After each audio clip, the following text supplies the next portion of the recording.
And so I had different businesses that I started. Sometimes I worked in other small businesses, but I've always, for the last 25 years, I've had all of this passion for small business owners.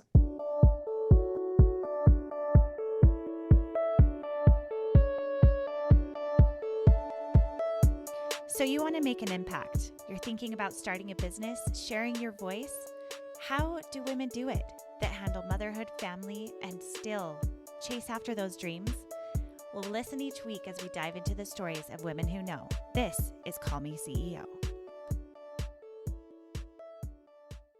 Welcome back, everyone, to Call Me CEO. This is your host, Camille Walker, and here we share mothers building businesses, how to do it effectively. And on today's episode, we're talking about how to have success without having a huge number of social media followers. This is a new trend that I'm seeing come into the conversation more about really engaging with your following, nurturing your email list, connecting with the people that are with you. And today we have an expert, Kelly Learden, who is the CEO and owner of Walk Like Warriors. And she is here to share with us how she has been able to do this and really nurture her people and grow an amazing business. So Kelly, thank you so much for being on the show today. It is an honor. Thank you for having me, Camille. So tell our audience about you, a little bit of a background of how you got into doing what you're doing now, and this concept of how you nurture your small audience to have a big income.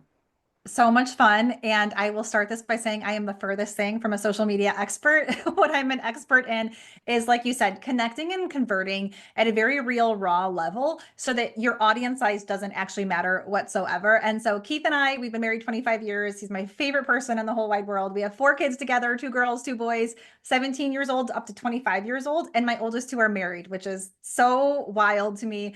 We moved all over the country. Every time we got promoted, we had to move to a different state. And so I homeschooled because I was not about pulling my kids out of school every year and making them start over. That was kind of my experience when I was growing up, and I hated it. And so I had different businesses that I started. Sometimes I worked in other small businesses, but I've always, for the last 25 years, I've had all of this passion for small business owners. To me, they're just this raw, gritty bunch of people who have such a positive mindset and sort of like, it's this or nothing. And so I started out as an administrative assistant working alongside small business owners and, then executive assistant, project manager, just sort of like all these different roles. It was always, almost always with small business owners. I respected them. The very first gentleman I ever worked with, this is, I think, what really cemented it for me is he had to mortgage his house to get a loan to start the business. And essentially, it was the epitome of if it didn't work, he was homeless. And I Wow. remember just being so in awe of him and thinking, these are people I want to hang out with for as long as humanly possible. So I had my own photography business. We got transferred a few states away. I didn't want to start over from the ground zero. I mean, I've really done it all to the point where I'm almost embarrassed about my background because most of my adult life, people are like, oh, she's always doing something different. But I just have this love for novelty. And eventually I got certified as a director of operations. And I was working fractionally, essentially coming alongside a CEO and developing strategy, figuring out where the pain points are, where the mess was, how to strengthen the business holistically. And I started to see patterns emerge, of course. And I realized I didn't have a presence online. It was all word of mouth. And when you're a fractional director of ops, the retainer rate is pretty high. So you don't need 50 customers. Like you really need 2 or 3 clients and you're golden. But I just started to get this itch. So I was a super fan of Amy Porterfield and like that whole genre of female entrepreneurship. So I thought, you know what, I'm going to start this page. And my name, Kelly, means warrior woman. As people listen to this podcast, they're Oh. going to be like, that vibes, that tracks. I thought, I really want women to feel empowered and that they are showing up and serving whatever way in the world they're supposed to and really serving their family and living in alignment. So I called it Walk Like Warriors. And I really wanted women to feel like the sort of warrior energy of being super driven and focused on what they were doing. It started as a faith-based page. I had no idea what I was doing. If you saw my first Instagram story, you would probably pass out because you would cringe so hard you would not survive it. It was so bad. It was so, I'm telling you, it was like deer in headlights bad. But I just kept going. And whether people want to categorize it or that I'm only using this phrase so that people understand the way my brain works, almost anyone would be like, she has the most severe ADHD of anyone you've ever seen. And so I would talk about time management and how I was growing my business and just different things. And it was a faith-based page. I was talking about marriage and kids and family and scripture. And my DMs were just, and keep in mind, I had 30 followers, but it was like, hey, could you talk a little bit more about you use an analog timer? Why does that help? Why can't you use the timer on you? So I would answer them. And then at 32 followers, then I would lose four. I mean, it was just the most painful 3 months of my life. But essentially, I got to about 100 followers. And one day I woke up, there was a DM, will you coach me? And I said, I'm sorry, I don't do that. I coach entrepreneurs, but I'm a director of ops. So that, I mean, these are small business owners, but we're talking multi seven figures and usually with teams of 10 or more. So when you think small business owner, this was not solopreneurs. And I have these female solopreneurs in my DM. The very next day, another one, totally unrelated. Hey, is there any time that you open your schedule for business coaching? And I said, I'm sorry, I don't do that. And then the third one came a couple of weeks later. And then my business coach at the time said, why are you doing that? I'm like, well, how can I help someone who doesn't have a team? I don't know that my strategies, does this apply? She said, I just think you should do it. Why don't you just take a few, see if you like it? And Camille, I fell in love with it because I realized these women are so driven and so hungry, but they're missing some key business tools in their toolbox. And once they have those, oh my word, they are going to just like skyrocket right into the atmosphere. So I ended up then expanding a couple months later. Hey, I'll take up to 10. That filled within a week. And then I had a waiting list. And when the waiting list for one-on-one coaching got to be about 50 people, I was like, this is not going to work. January 1st of 2024, I decided to close the fractional director of ops business and just go all in on this weird random walk like warriors page and see. I have a tendency to jump off the cliff, pray that there's a net sometime before I hit the ground. And I developed a group program and one thing led to another. And it's been such an adventure. It's my favorite thing I've ever done. I'm never going to do anything else. It has that level of novelty. Every woman is different. Every business is different. I really like challenges. It's like a puzzle that my overactive brain gets to solve.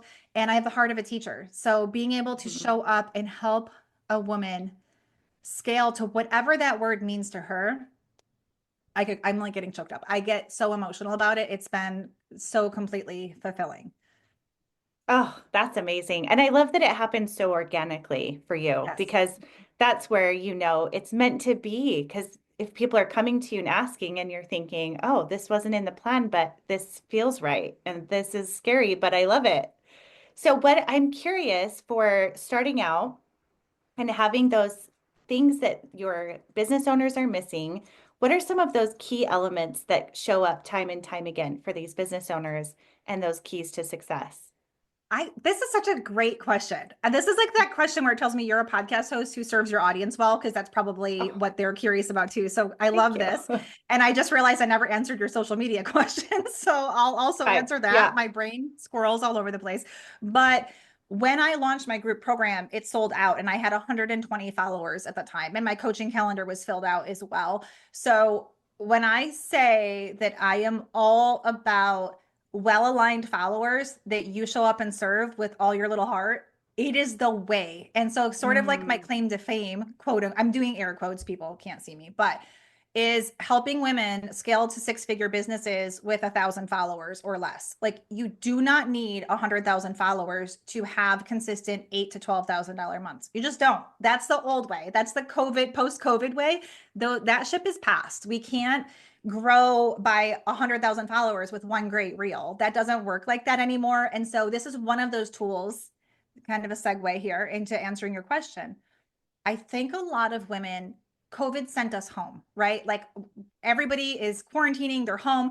And what are we doing? We're consuming social media content. We mhm. probably fell in love with some creators, maybe some course creators or entrepreneurs or just influencers. And I think with some women, it sort of like lit this little fire of this would be amazing. She's saying she works 4 hours a day and she's got all of this money pouring in. And I think it gave people this new insight into being an entrepreneur. It doesn't have to mean starting a plumbing business or, starting a house cleaning service, but you can actually do it from your home with the skill set that you have. I love that.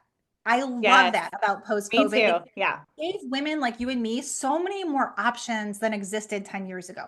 Mhm. The downside of that is that I think a lot of the people we looked up to, who then, I'll teach you how to do what I did, their students are not seeing that success because the landscape of social media has changed so drastically.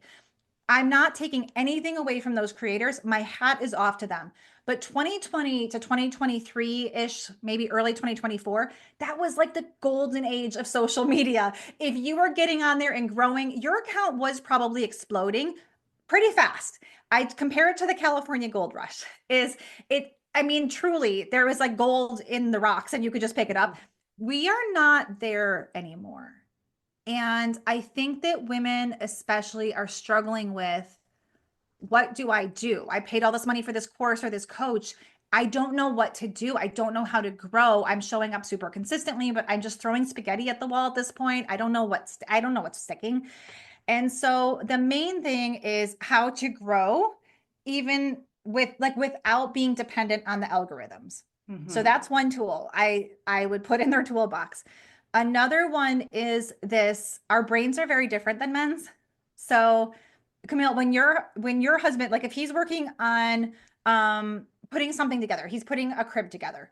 He's just doing that. He's got the instructions, he's dialed in, and you're saying to him, "Don't you hear someone's ringing the doorbell? The dog is barking." And he's like, "I what?" And we want to strangle them because we're like, "How can you Yeah. not hear this?" Yeah. But that's because if you were putting that same thing together, you're thinking about school drop off is an hour later tomorrow. You forgot to pack the one thing in the lunch that they asked for. Science fair project is next week. You forgot to bring the cupcakes to the neighbor. The car needs to get in for an oil change. You're doing all of those things while you're doing the one thing.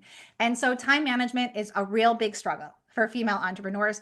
And it's not bad. It's just that we're different. And the only Mhm. solutions that I see on Amazon and Barnes and Noble, these systems are all designed by men, and typically corporate America systems where there's teams and offices with doors on them and no kids around and no dogs Right. around. And, Oh, it's so different. Yeah. and even the women coming out with these, it was typically just a regurgitation of something that was originally designed by men.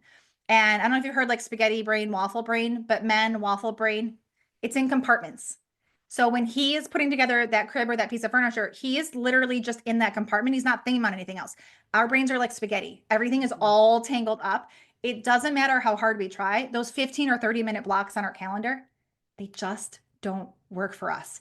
And when you add into the spaghetti brain women have all the hats we wear as a small business owner, oh my word, it's like we get overwhelmed. And Yeah. so we have this tendency, we wake up in the morning and we're just scrambling as fast as we possibly can go, but we're not making forward momentum. And we're not even totally sure what it means when people say income producing activities and needle movers. Most of the women who come to me, they're like, I don't know what that means. Just tell me what to do and I'll do it. And so that's where, being a director of operations, it's the same skill set. Is there are certain activities that businesses need to do to be healthy and strong?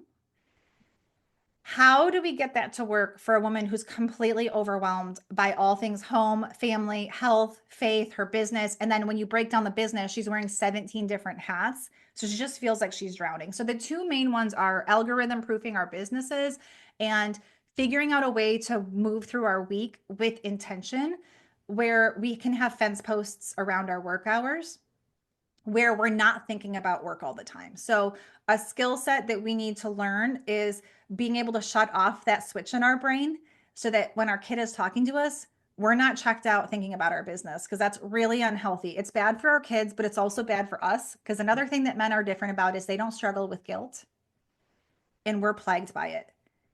We always feel like when we're showing up super strong in our business, we're failing our family. And when we're really all in with our family, oh gosh, like all the wheels are coming off of my business and I'm a bad business owner. Those are really the main things that I'm seeing. I would say a fourth one that I am seeing a lot, especially lately, is not understanding how to have clarity in our messaging. Where I'll say to someone, "What do you do?" And she will go on for 13 minutes straight without taking a breath, because we tend to be more verbose. We struggle boiling down what we do in a way that's attractive to people, which can really leave so much money on the table and lead to a lack of sales. Because if you can't explain what you do clearly, and specifically and in a very attractive way, I can't buy from you because I'm kind of confused about how you can help me. So I would Mhm. say those are the main ones that I'm seeing, and it breaks my heart because just putting a few tools in her toolbox, it really is the difference between staying stuck at a few $100s a month and really being able to have consistent 5-figure months. Not everyone wants that, but I like that figure, and that for a lot of American families truly fundamentally changes that family's financial health. Absolutely. Yeah, I think that algorithm proofing your business, I think that is a piece where I would love to hear your personal experience with that, where you've had some incredible launches without needing to have this huge following. So I'd love to hear how you nurtured and created that so that people really felt like they could trust you, DM you, and be like, I need your help. Yes, it really starts, and I see this a lot with you and how your brand functions, is you are somebody who cares about people. That cannot be faked. And so that's where I think you said this on a podcast a few podcasts ago, but you had said something like attracts like, and I completely agree with that. So when you show up just authentically and you are a lover of people, people who will trust that and not think you're trying to manipulate them, they will come in kind. And then it becomes this really beautiful, virtuous circle where I'm showing up and pouring into them totally for free. I don't believe in gatekeeping. And they feel that from me. Post COVID, there's just a lot of people that are burning and churning through their client base. And hell hath no fury like a woman scorned. You do wrong by someone who purchased from you, she telling everybody about that. And on the opposite end of it, when you wow someone's socks off, they tell everybody. And I really am a very meat and potatoes teacher. So to put teeth on this, on Thanksgiving last year, Thanksgiving, social media is kind of dead. Everybody's just eating pumpkin pie and drinking whatever. But all of a sudden, my I usually have notifications off, but I had them on. My daughter was traveling. There was a whole thing to that. But I'm like, why am I picking up followers? Like, it's hard to pick up followers if you didn't do something or put. And I'm Hmm. thinking, this is honestly a little weird because it was all back to back to back. And then all of a sudden they're getting my freebie. And then all of a sudden one of them joined the waitlist for my group program. And I'm thinking, this is honestly weird. I don't know if someone's punking me.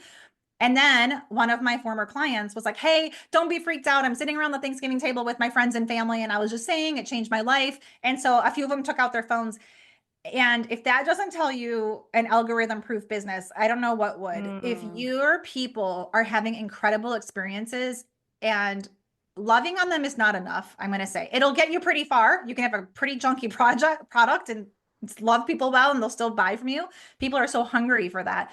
But results, there's too many digital courses, too many products and services that they're not getting results for people. And so you're not going to have that repeat business. You're not going to have referrals flowing in. But when you do the 1-2 punch of really obsessing over your people and then having a product or service that just wows people, I don't think there's anything that can stop a business owner that commits their life to that. That's the biggest way to algorithm proof your business. I would say, so I am very uncomfortable with revenue. Like people, I'm just like, I would never have friends over and tell them how much my husband makes, but there's all these female business coaches that just literally post screenshots of their bank account. And I get that it can be inspirational, but I'm just like really weirded out by that. So I'm going to talk in generalities, but I did have a multi 5-figure launch with about 900 followers. My email list at that time probably had 100 people on it, 150. So I want anyone, no matter what stage of business, to just be encouraged that when you have the right strategy, it's not a volume game. And to me, that's less work. So I was on a podcast about that launch.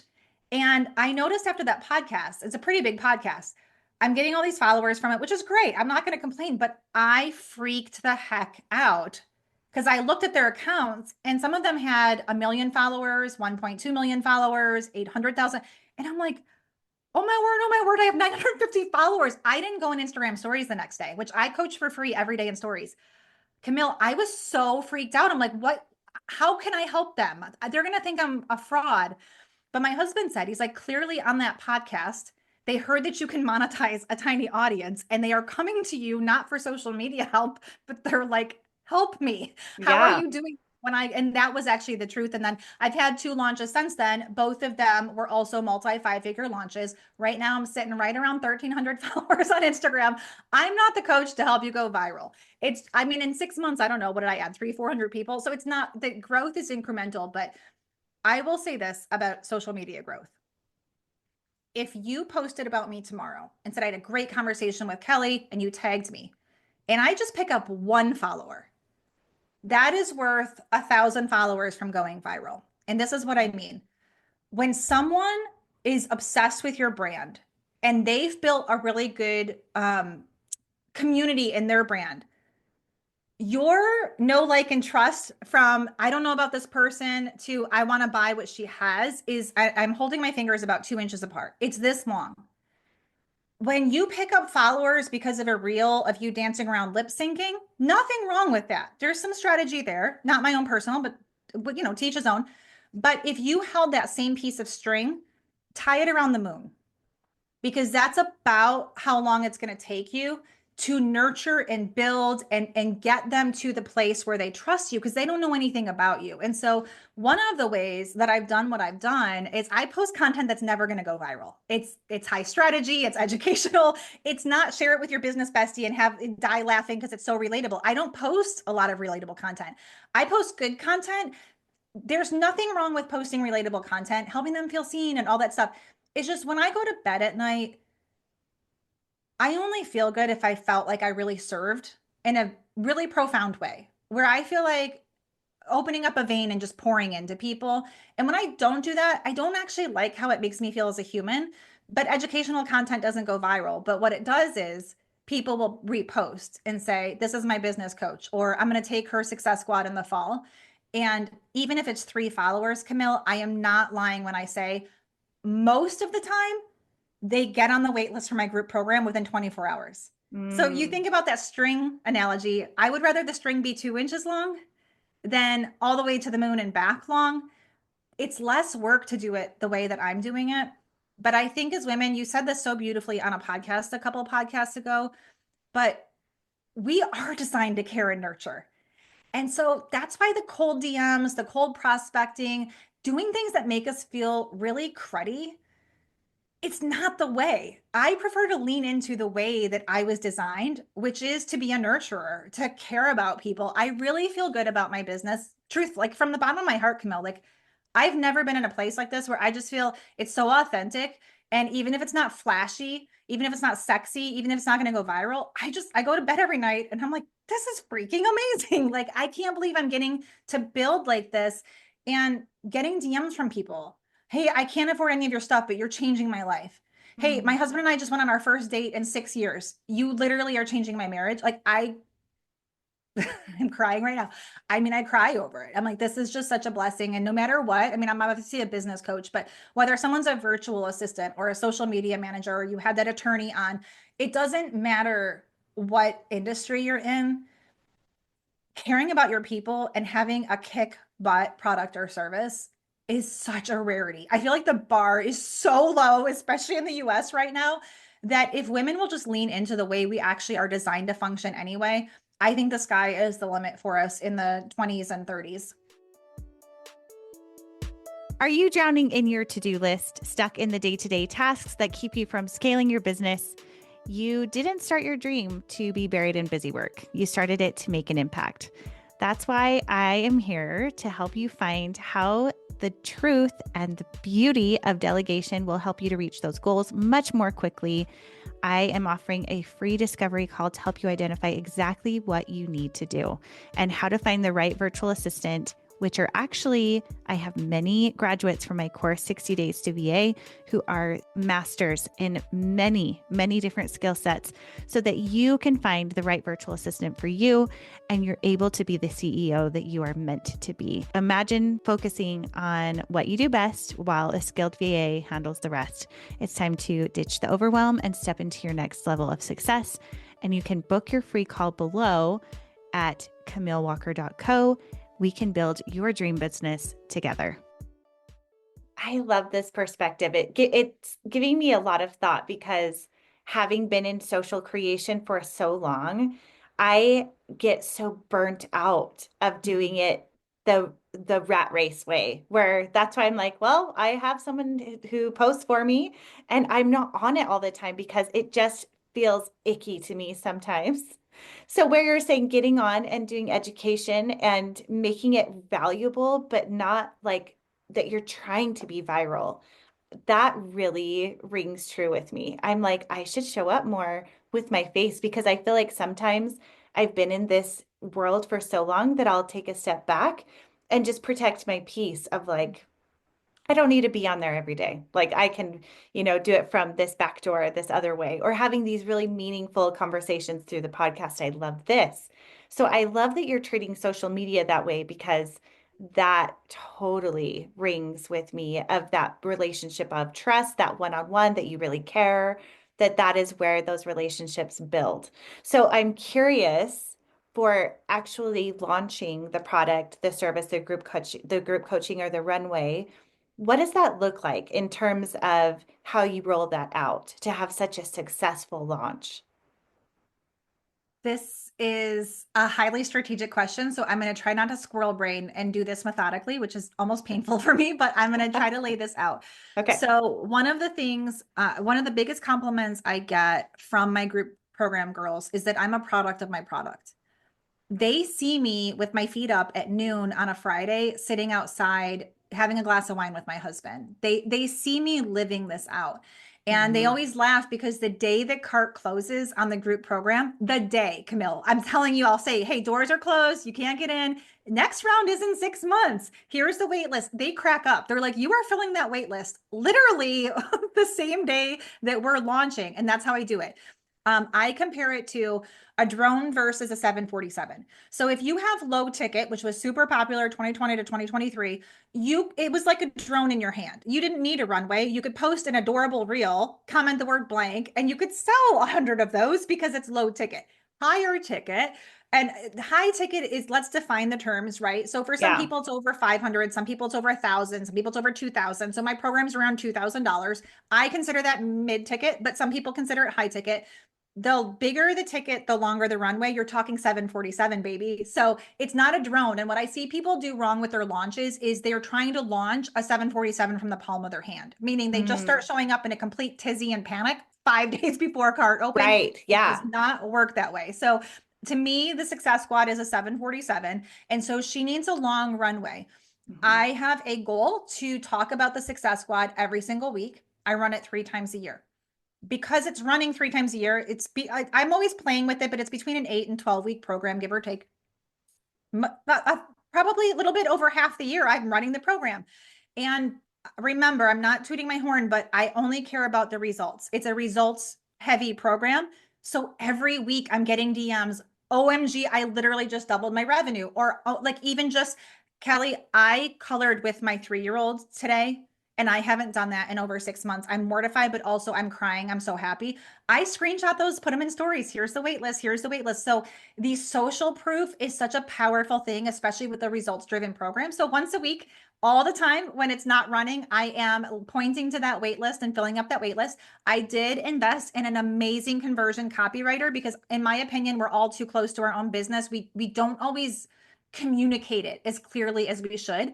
I believe that a conversion copywriter should not use AI and they should interview past clients. And those are deal breakers for me. If they're not willing to do that, I don't want to talk to them because it's a time investment. A lot of people don't want to do it. So her name's Gina Whitehouse. Fantastic. She redid the sales page for the Success Squad and it's so much better. It reads really well. I think that actually is part of why the launches went well. I'm always filling that wait list. And then, like a 747 about to take off, it goes faster as it's about to lift up off the runway. So 4 weeks out, I start talking about it 2 times a week, talking about the wait list, talking about the wins. I really am so heavy in the future and the feelings. I forget to talk about the features. I've had people take the program, you're going to laugh, Camille, but they'll say, there's live calls. I didn't know that. Like, I literally give hardly any details, but they hear the results and they're like, whatever it is, Whatever just it tell is I'm in. Yeah. yeah. Do I need to fly to your house? I'm not totally sure. What do we do here? So they're always pleasantly, in a good way, surprised at what's in there because I really don't talk about the features a lot. People don't care about that. They don't care Tuesdays at 12 p.m. It doesn't matter. If they're investing, they're going to make space for that thing, whatever that thing is. And then 2 weeks out, I'm every day. I'm talking about it every day. I'm obviously a very excitable person, but I would say to anyone who has a launch-based business, your enthusiasm sells. Stop talking with your lips a millimeter apart. Show your teeth, show the sparkle. So I'm always like, I want to see the teeth and I want to see the sparkle in your eye. Light me up, even if I don't need it. I think that we get nervous to sell. And so our body language actually makes it uncomfortable for people to watch it. So I like expansive, like put your shoulders back. This is how meat and potatoes I am. I'm like literally telling people how to present themselves. And then I do cart open, cart close. Uh, on my size program, cart open should probably be 2 weeks, but I don't want to launch for 2 weeks. It's taxing, it's emotional. I would be lying if I didn't say there's highs and lows. I beat myself up sometimes. It doesn't always go the way I wanted it to go. And so I limit it to a week and I don't work on the weekends ever during launch. So 3 times a year, I'll work Saturdays, but even during cart open, I never work Sundays. I'm a recovered workaholic. That is a hard and fast rule. I don't do chores on Sunday. I don't cook. I don't do my business. Sunday is like the young people call it rotting day. Like I don't do anything besides go to church and hang out with my family. I do nothing. But so I basically launched a bigger program in 6 days. One of the days I'm radio silent. There's nothing going out for my business. It's just the way that I choose to present myself. It's important to me. I made a lot of mistakes in my life being a workaholic. I've often put work before my family. And so when I started to build Walk Like Warriors, I literally wrote down a set of rules for myself that I will honor and never break. And that's one of them. I don't work holidays. I don't work on Sundays, and I don't work the last week of the year ever. So like there's just these little rules that I made for myself. But essentially, if people will be showing the proof that this works, have a lot of clarity in their messaging, always be filling the wait list, and then treat it like a 747, not a drone. As you get closer, what essentially you want is it would literally be impossible for anyone following or subscribed to not know that you're launching. That's what you're going for. And I'll have people say, but Kel, if I do that, I'm going to lose followers. Can we talk about how ironic that is for a second? Yes, The please. reason that you have your email list is, drum roll, it's to make sales, I would think, right? Because if I just wanted to email people, I would just write letters. Like I don't really understand. My Instagram, my threads, YouTube, all of it is to serve the purpose of building my business. So to then not sell only because of numbers that don't lead to sales, that to me just blows my mind. I actually, if I'm coaching someone, I encourage them to lose 1% of their followers during launch. The reason, because women do better when it can be gamified. So my girls will be like, I didn't lose any followers today, but I promise I'm going to lose some tomorrow. And I'm like, yes, girl, you have to push. You have to stop being afraid and getting your feelings hurt. If someone, here's the thing, Camille, because you do so much high value content. I mean, this podcast is unbelievable. Oh, you're sweet. If Thank the you. second you try to sell and they're like, ew, gross. Oh my gosh, how dare she? They're never buying from you. So you have to have the 1-2 punch of pouring into them. But then when you sell, it's almost impossible to lose followers. Like most of my people are like, get it, girl. You deserve it. You deserve it. You deserve to have this launch because they see that 52 weeks a year, there's very little I will not do for my community. And so when you've got that, you have to stop being afraid. Like people will say, I'll say, how many subscribers do you lose during cart open? None. Okay, well, you're doing it wrong. I'm just telling you, you have to lose some. And it's also a good thing because you want to cull the herd, right? So you end up with too many freebie takers if you don't sell and push hard sometimes. And as long as you're doing your part of the deal, which is really showing up and not gatekeeping and pouring into your community, they don't care when you sell and push hard. But I think women really struggle with launching. They don't give themselves a long enough runway. And then when it's time to push, they hold so much back and they leave so much on the table. And I want cart closed to be, there's nothing left in the gas tank. She's running on fumes. That to me is a really beautiful launch, and one that win or lose, I can sleep well because I know I really did put my all into it. That's amazing. What would you say from your launches? They've become more and more successful. What are some things you learned from maybe the first 1 or 2 times that you launched that you changed or modified 3, 4? In the interest of customer obsession, it's dripped out weekly. I'm trying to think of how many hours of videos, lessons, all of it. But essentially, I've burned it down every single time I've run it and started again based on the feedback. And Mm. every time I've done that, it's probably cost me, I would say, between 100 and 150 hours of time to redo the entire thing. And I did that the first 3 times. So it's gotten better and better to the point where there's not really a lot that they're telling me, like, oh, I'm confused about that. So we got that dialed in. Um, and they tell everyone about it because they see how hard I'm working to make this as impactful as possible. And I appreciate you saying they've gotten better and better. But one of the things that's really important to me with my brand is integrity. So fall didn't sell out, but it was like a $30,000 launch. I mean, I was stunned. I literally had my hand over my mouth. January, we opened the doors to the wait list. It sold out in 8 hours. uh, like Wow. I had no words. My VA was here. We were like jumping up and down. It was crazy. But the spring, which I just ran, which again, multi 5-figure launch, it didn't sell out. So I always want to be honest with people that it's not always up and to the right. Spring launches tend to be softer launches for any Hmm. business. It's a pretty hard time to fill. But people were like, "Oh my gosh, you sold out! You sold." These are all their names on the wall behind me, and I was like, "No, no, no. Some of those are alumni. The alumni can come back at us." I try to go above and beyond to be like, "Hey, hey, hey." It's not always. It gets better and better. I was predicting that.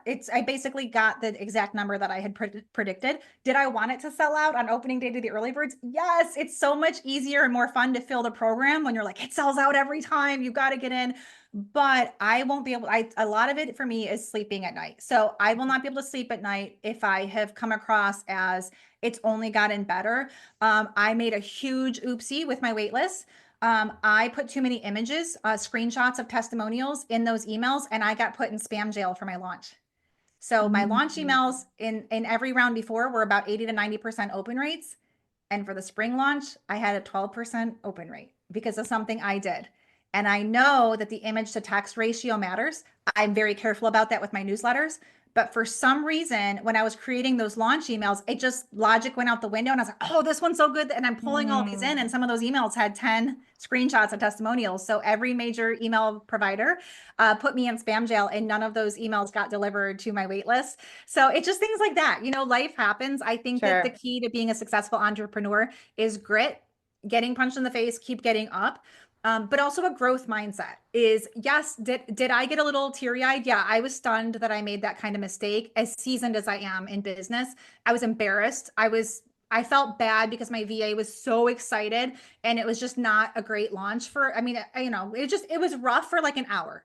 And then my first thought was, because I have a monthly membership after you graduate the group program, oh, this is going to be such great content for them. Like I immediately and that like a growth mindset is it's okay to feel sad. It's not like toxic positivity or anything, but it's always, what can I learn from this? How is Absolutely. this experience going to make me better? So I think if you've got grit and you've got a growth mindset, and I do, and so it's not always up and to the right as a business owner. And I think it's being able to take those disappointing moments.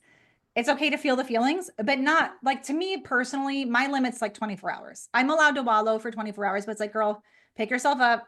Nothing bad happened. You're still fine, and just keep going. So I don't know what happens with my launches. I think it's a little bit all over the place. January in the education field is kind of our Super Bowl. It's a little bit easier to fill programs in January. Fall is another great time. Spring, I think, might just always be soft, but the ones in there are having such great wins that I just feel like it's worth it no matter what. Yeah, I can relate to that 100% because I feel like as women, we have seasons where we're ready to buckle in. And I've Mhm. experienced the same thing. Fall, beginning of the year, great. Spring, it's harder. So Yes. I totally see that too. I'm curious. I was actually presenting to a group of women at my house it was just a couple nights ago. And you say you have ADHD. And one of the women there was like, I'm starting this piercing business. I'm doing this, but it's so hard for me to stay focused. I get these ideas, squirrel. She's like, it's obvious you don't. And I'm like, well, I don't know. Sometimes I feel like I do, but I don't know. What is it about or skill sets or advice you would give to her of how you have built such a successful, systematic business where you're like, I do this twice a week. I do this. It's very you've ironed this out where Mhm. you're doing the things and it seems like you're doing it with purpose and sequence and it's a rhythm. How are you doing that with ADHD? Yes. And if you saw just to the right, my closet in my office, I have to step over a 3 foot high pile to be able to get to my Yeah, the beanbag things chair, we which is where can't I see. have like my Bible and prayer reading in the morning. Like I have to like step over piles. It's my personal life is a mess, but some of the credit goes to my parents. They were pretty type A. They demanded excellence, not in an unhealthy way. So I'm not saying they demanded perfection, but they did demand that we gave it our all. And I think that in any other environment, I wouldn't be able to function at a high level. But it made them proud. And then I started to realize I feel good when I'm bringing in my very best. I feel good. But I did learn that the systems of the world don't help me. They never have. And I spent way too many years of my life beating the crap out of myself because why can't I just get this? And I would do the little color-coded 30-minute things on my calendar. And then I would look at the clock and I'm 7 minutes behind. And then I would seriously feel like a panic attack Panic. coming Oh on because yeah. it was like, and then I remember taking a step back. This was right after I pivoted from director of ops to this. And I was like, what am I doing? Nobody is making me live like that. That's how my time mastery system was developed, was like, and I think you do something similar in that you theme your days. So I was just like, okay, I know as a director of ops, there are 6 areas of business that make it holistically healthy. Most women just focus on social media, let's be honest. But if these 6 are strong, it's almost impossible for that business owner not to be successful. So I'm like, I bet you there's a way for me to manipulate this so that one day of the week is devoted to this, one day of the week is kind of devoted to this. And obviously, I'm saying 6, but I work 5 days. But there's a couple that are lighter. And I'm like, I bet you I could put those two together. And then there's some stuff that doesn't have. So I just started to play around with it. And an ADHD business owner said to me, she's like, Kelly, I got to ask you. I mean, how do you, you're so high functioning. How are you doing this? And Camille, I was embarrassed. I was like, okay, I'm going to share my screen, but don't laugh. And she's like, I'm not going to laugh. But essentially, it's kind of, if you picture like a spreadsheet, but like a pretty one, a fun one. So I like novelty. So I change the way it looks all the time. But I also need those dopamine hits. So part of our deal, part of our problem is we don't get the same satisfaction from doing what I call boring things as normal, like normal people. If they clean the house, they take a step back and they're like, oh, this is good. I'm not. I'm like, oh my gosh, this is 7,000 tasks. You know what? I'm just going to go to Trader Joe's. Like I don't, when I'm facing stuff that I don't want to do, I just decide to Mhm. do something else. So this system, I made little drop down boxes in a Google sheet where everything is on red, RED. And then as I do it, it changes from incomplete to complete. And this is psychology says you can give yourself little hits of dopamine like that. So as I do them, it's kind of like that whole just feeling like you crumpled up a post-it note and threw it in the garbage because you did the task on it. And then when I shared it with her, she said, would you share that with me? I'd like to just try it. And how honestly, I was mortified. I'm like, this is so stupid. People are going to think I'm 3 because it's color coded everything. I love And it. Yeah. she, like a week later, I mean, she was crying. She said, I went from working 70 hours a week. I'm working like 20. I don't even understand, but core of the system is you sit down and you know exactly what to do and it's a workflow and you do it and it usually only takes 1 or 2 hours and you've got the whole rest of the day if you want to record podcasts or create content or do some marketing or guest speak somewhere or write blogs. It frees up all of this time because you're training your brain. On Monday we do these, and because it's only Monday, every day kind of feels fresh. It's not trying to do the same things every day. But I think it's one of those things where a lot of our success is hidden in the weird parts of ourselves that we think wouldn't help anyone else, but they're the exact things that help people like us. So I would say to her, she needs a system like that. She needs to kind of feed in some dopamine that, you know what, the reason the men's systems don't work for me is I don't get rewarded for doing any of the stuff. And so it feels like a slog. And so I put it off. This is why, so this is being recorded obviously in the spring. I'm seeing this everywhere. Business owners really in trouble with their taxes. And it's because, first of all, entrepreneurship tends to attract people with ADD and ADHD. Hmm. I think it's a superpower. We just have to learn to get around like our kryptonite parts of it. But it's because no one loves doing that in the week to week. And so we let it pile up, we let it pile up, and then all of a sudden we're pulling our hair out and we're crying in the shower because we've made such a mess of our finances. And so I figured out a way to make that fun for myself. So it's really about how can I make it fun? Also, how can I make it pretty, but also make it so that it feels doable and achievable. And I would also encourage her to use an analog timer. I don't want my women using timers on their phones. Why? Timer goes off, we hit stop, we're scrolling reels, 2 hours go by. Oh Right. no, what was I supposed to be? So I use literally an analog timer. I'll show it to you. And it's a disappearing one. It's designed for people with ADHD. So the circle actually disappears as the clock ticks down. And that's been profoundly helpful. And part of it's because of Parkinson's law. So our work expands to fill the time we give it. And one of the problems with entrepreneurship is we have quote unquote all day. And so all these tasks, like these 15 tasks, take 6 hours. But if we use the timer and did them in an ordered way, they would take 50 minutes. It's just no one listening to me believes that it will because we're so used to being distracted and ping ponging. So it's just developing systems. She'll find her way. But what I would really encourage her is understand that the books at Barnes and Noble and on Amazon, they're not going to help you. They are not designed for people like us. And that's okay. We make our own systems and it's incredibly freeing. When I was in corporate, I didn't have a problem like I have now. But that's because you're operating, the meeting starts at 11. This is at 11:45. Like you're by the clock. In entrepreneurship, that all went out the window. And I very quickly realized this ain't going to work for me. I either will not be able to grow my business or it'll grow, but I'm going to be working 7 days a week, 12 hours a day, not enjoying family movie night. Neither of those options sounded appealing to me. So I just broke the system, made my own way. And the wild thing is it works for so many other people. So that's been a blessing. Yeah, that's amazing. Well, this has all been so helpful. I want to get that little analog timer. That is so cute. I love that it's rainbow too. For those of you watching on the video, you can see that, but maybe we can find it, link it below. Tell our audience where they can find you and learn from you. And I know many of them will because I am so excited to do the same. Thank you so much. So the website is walklikewarriors.com. Over on Instagram, somebody had that name, so there's underscores between the words. So Walk Like Warriors, I coach for free in Instagram stories Monday through Friday, but there's just underscores between them. If you'll know you found the right one, it's a bright yellow. Yellow's my favorite color behind my headshot. So if you land on that page, you're in the right place. Awesome. And for someone with ADHD, I'm curious with posting on Instagram and doing stories, what is your schedule and strategy there before I let you go? Because I think that that would be interesting to know. So good. Yes. We do well with a few gentle frameworks, but not where we feel like a prisoner, Yes, right? So right. I basically 5% of my workflow, it's called time mastery.